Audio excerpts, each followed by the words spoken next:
نبی پاک صلی اللہ تعالی علیہ وسلم کی ایک بڑی خوبصورت حدیث پاک ہے، اور اس حدیث کے راوی حضرت عمر فاروق امیر المومنین رضی اللہ تعالی عنہ ہیں۔ آپ فرماتے ہیں ان الدعاء موقوف بین السماء والارض۔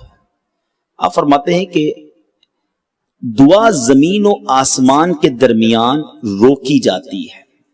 حضرت عمر فرماتے ہیں کہ دعا زمین اور آسمان کے درمیان روکی جاتی ہے، لا يسعد منه شيء حتى تصلي على نبيك صلی اللہ علیہ وسلم۔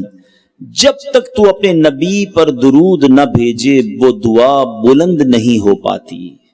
درود پاک کی اہمیت کو سمجھیے کہ اگر اول آخر درود پاک ہو، کیونکہ علماء فرماتے ہیں درود پاک ایک ایسا عمل ہے، ایک ایسا وظیفہ ہے جو مقبول ہی مقبول ہے، جس کو رد نہیں کیا جاتا۔ تو اول آخر قبول ہونے والا عمل کر لیا جائے، وظیفہ پڑھ لیا جائے، تو رب کریم کی رحمت سے امید ہے کہ ان دونوں کے درمیان جو چیز ہے وہ بھی قبول کر لی جائے گی۔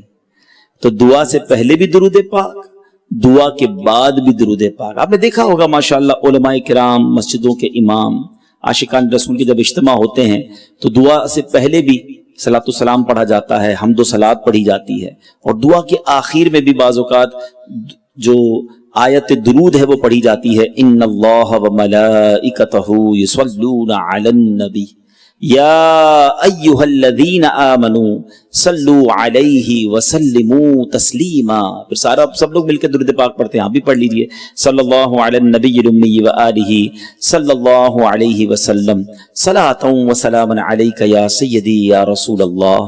تو معلوم ہوا کہ درود پاک ایک ایسا وظیفہ ہے جو ہر جگہ کام آنے والا ہے۔ بڑی پیاری بات شاعر لکھتے ہیں نا، ہر درد کی دوا ہے صلی علی محمد، ہر درد کی دوا ہے صلی علی محمد، تعویذ ہر بلا ہے صلی علی محمد صلی اللہ علیہ وسلم۔ اللہ کرے کہ میری اور آپ کی زبان ذکر و درود سے تر رہا کرے۔